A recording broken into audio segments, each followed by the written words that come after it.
and welcome to the Science Behind the Zoo Licence.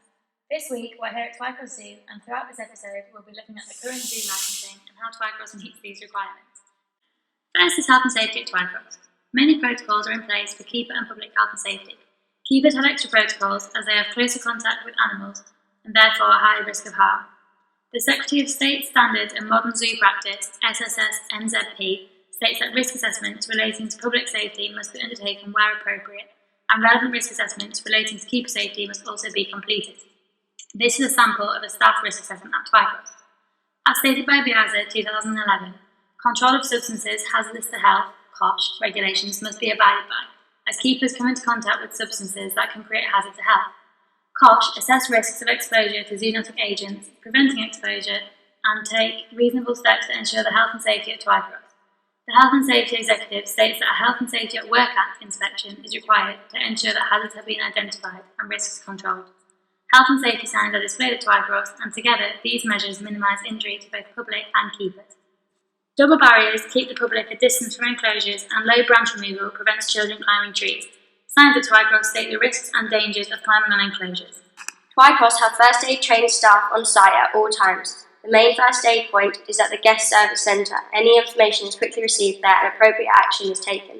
A member of staff at Twycross stated all incidents and near misses are recorded in a logbook and dealt with accordingly, depending on their severity, and that the reporting of injuries, diseases and dangerous occurrences regulations (RIDDOR) is used for any serious incident. Keeper training is essential for correct practice. SSS-MZP state that zoo operators must keep a list of staff and which species or individuals they are authorised to work with, along with their qualifications and levels of expertise. At Twycross, a senior member of staff is present at all times and sufficient keeper training is carried out. Keeper knowledge allows good stockmanship and better keeper-animal bond. Russian and Brazil 2010 and Ward and Melfi 2015 state that in captivity, when stockmanship levels are good, animals will be less stressed and show less abnormal behaviours, improving their welfare. SSS-MZP state the condition, health and behaviour of all animals should be checked at least twice a day.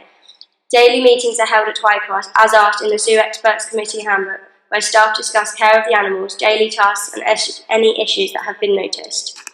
Twycross ensure keepers have a sufficient level of fitness and are up to date with all relevant vaccination.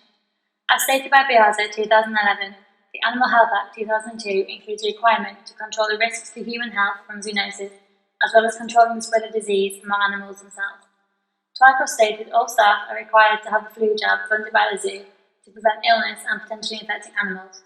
Twycross has a resident vet and takes the approach to vaccinate the animals and prevent them being ill, rather than vaccinate all staff against zoonotic diseases. If diseases get into the zoo, they can pass on to humans and there is risk of infecting the visiting public. Lejeune and Davis 2004 stated there should be measures in place to minimise risk of transmission, including having adequate hand-washing facilities available. Prevention of disease is key to ensuring that the animals remain healthy, and as discussed in the 2014 annual review, at Twycross they prevent diseases using different techniques, including vaccination, worming and health checks for young animals, as well as continuous monitoring of the old animals. These procedures help to satisfy the 5 freedoms and therefore ensure that animal welfare is maintained to a maximum standard at Twycross. Hughes and Fowler 2001 state that pests can easily pass on diseases to other animals. These diseases could cause the captive animals to become severely ill. A member of staff at Twycross stated that preventative measures such as regular tracking systems are in place. However, if the pest level gets too high, an exterminator will be called in and Twycross used when to kill. Contact with animals is kept to a minimum to protect all. SSS-MZP states suitable signs should be in place to alert public that animals are not to be touched, and even in contact exhibits, the public need to be made aware of the risks of wild animals.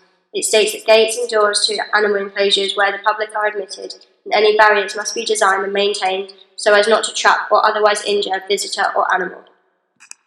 Twycross have public viewing areas, and the animals are kept at a safe distance using other barriers such as moats or rocks. Keepers at Twycross will rarely have direct contact with animals, but if contact is necessary, Twycross often use protected contact barriers such as in the elephant house.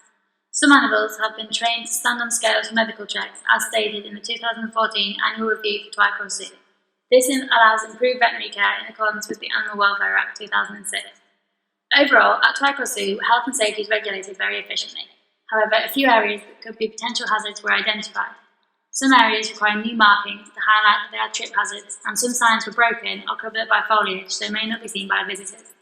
There were also areas that could have been slip hazards, yet were not marked clearly to the public, and these could potentially cause harm to any visitors or staff.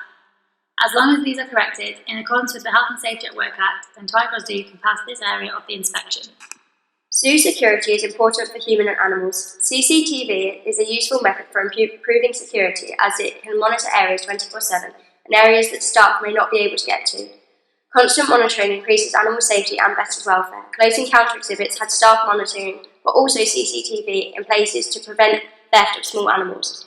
It can also be used to maintain keeper and public safety. SSSMZP states zoos must have a system in place to minimise the risk of theft or damage by intruders entering the grounds out of hours, and that the perimeter boundaries should be designed and maintained to discourage unauthorised entry. Twycross ensure that no out-of-hours unauthorised access occurs. This minimises risk of harm both to the animals and humans. Twycross has a duty of care to the public whilst they are on the zoo property during opening times. Therefore, during busy periods, Twycross employs security staff, ensuring that all risks of harm to the public and animals are minimised and any suspicious activity can be reported. Keepers carry radios, aiding with rapid communication, and can be useful in the event of an emergency.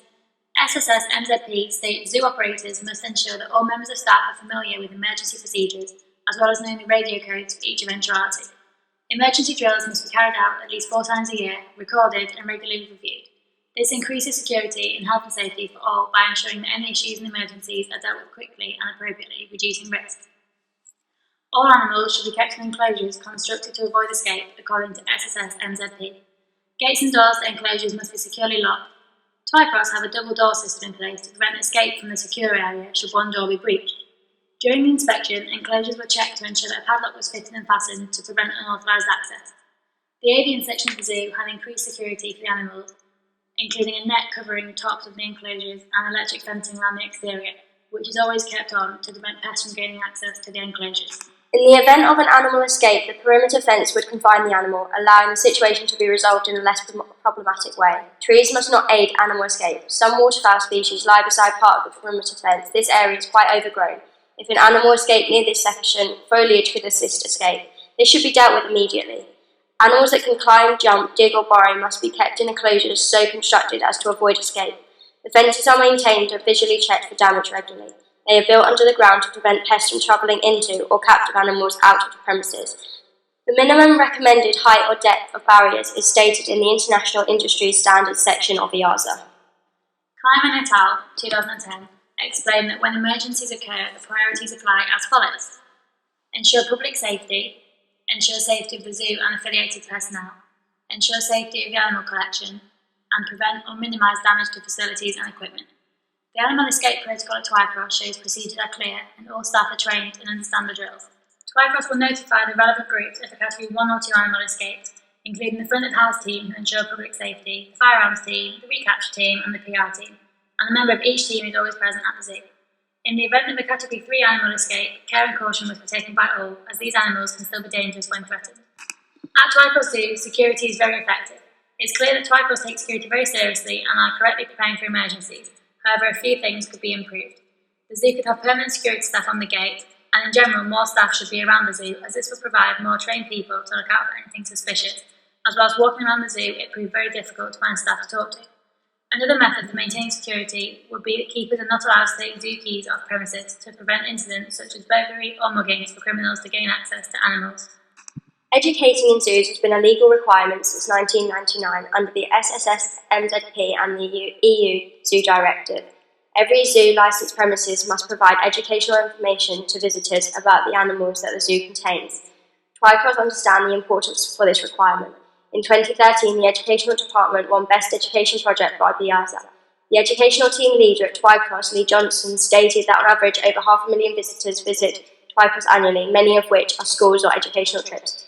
Falk et al. 2007 conducted a study assessing the impact that a visit to the zoo has and explained that visiting accredited zoos has a positive impact on visitor learning and enhancing public understanding of wildlife and the preservation of their habitat. This shows the importance of using the opportunity to educate the large audience in Twycross offers a large variety of educational and discovery opportunities for all ages and abilities, and this can be seen on their website.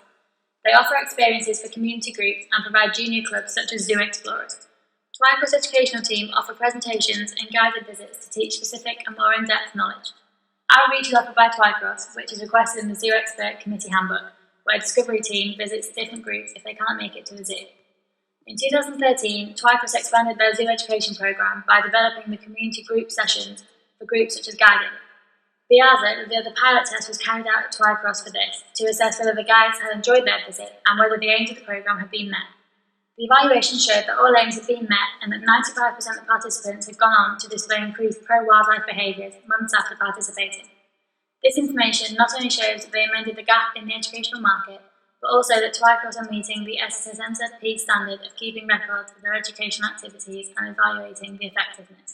The Zoo Licensing Act 1981 explains zoos need to promote public education and awareness in relation to the conservation of biodiversity. SSSMZP state accurate information about the species exhibited must be available, including species name, both scientific and common, natural habitat and some biological characteristics and their conservation status. Free choice learning occurs at Twycross using these educational signs, but also by videos or interactive activities next to the exhibits. These signs have all expected of them and also pictures and fun facts to make them appeal to the younger audience. Wildlife also state that free choice learning is often enhanced by close encounter exhibits like those offered at Twycross Zoo in places such as the Explorer section. Hosey et al. 2009 described formal learning as a more structured form of education. At Twycross, they provide formal learning. Animal feeding talks and presentations throughout the day are given to encourage visitors to engage. Purdy et al. 2012 explained that incorporating a video or live presentation at exhibits increased visitor time at the exhibit, as well as the amount of factual information they remembered, compared to just having signs to read. Therefore, Twycross could further improve visitor learning and engagement by placing a presenter, a video, or interactive educational device at each exhibit throughout the park. Twycross are members of WASA, IASA and BIASA, which all promote sustainability and conservation of the natural world and the highest standards of environmental education, training and research.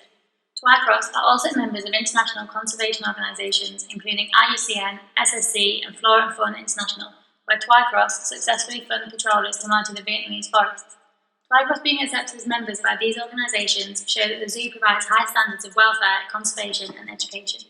It's vital for zoos to ensure that all staff have a correct understanding about conservation and creating a sustainable future so they are able to educate visitors. WASA 2005 states that the aim of conservation education is to interpret living collections to attract, inspire and enable people to act positively for conservation. The education team used the opportunity to improve public engagement, generate love and respect for the animals which they look after, and inspire conservation efforts in the wider community, as asked by BIASA. Suitable facilities should be available for educational purposes. Twycross have large educational classrooms on site with interactive boards which coincide with the SSSMZP standard. The Twycross 2014 annual review showed that 3 new interactive classrooms have been developed for educational purposes, and throughout 2014 there were high attendance for the formal teaching programmes. Building a Future for Wildlife is a manual by WASA with detailed procedures and examples of good zoo practice. It states networking should occur in each zoo. External conferences for generalist and specialist subjects are held at Twycross. They are members of ABWAC, an international networking organisations. Twycross network internally through newsletters, zoo email and training courses as recommended in the Zoo Experts Committee Handbook. Keeping members of staff up to date and helping to ensure if a mistake is made is discussed between the relevant staff so that there is minimal risk of the mistake happening again. Building a Future for Wildlife states that zoo staff must be trained and qualified for their role. And as explained by the educational team leader, no mandatory qualifications are needed to become a keeper. However, staff need to be either experienced or have a relevant qualification meaning they're suitable for the role. The zoo also offers a course in zoo animal management to provide a baseline standard for staff ability in accordance with the Animal Welfare Act 2006. All staff at Twycross are DBS checked to ensure public safety. Volunteers, however, are not currently DBS checked, and this could be a recommendation for the zoo to further ensure the safety of their visitors. The pre-inspection audit expects a mission statement and development plan. Twycross do not currently have an official mission statement since the change of management. However, they do have a set of aims, which include to support research for animals, to improve welfare, improve healthcare, and promote conservation in situ and ex situ. The mission statement needs to be created and developed with a more direct educational role present in order for Twycross Zoo to pass on the educational section of the inspection. The 2-year development plan currently in place are the 2-year actual plan and the 2034 vision, which is their 20-year development plan. In order for that to be beneficial, the zoo spokesperson explained they will need to double their annual visitor numbers. Overall, the areas highlighted will need to be addressed, but as a whole, Twycross meet requirements and are considered an accredited zoo.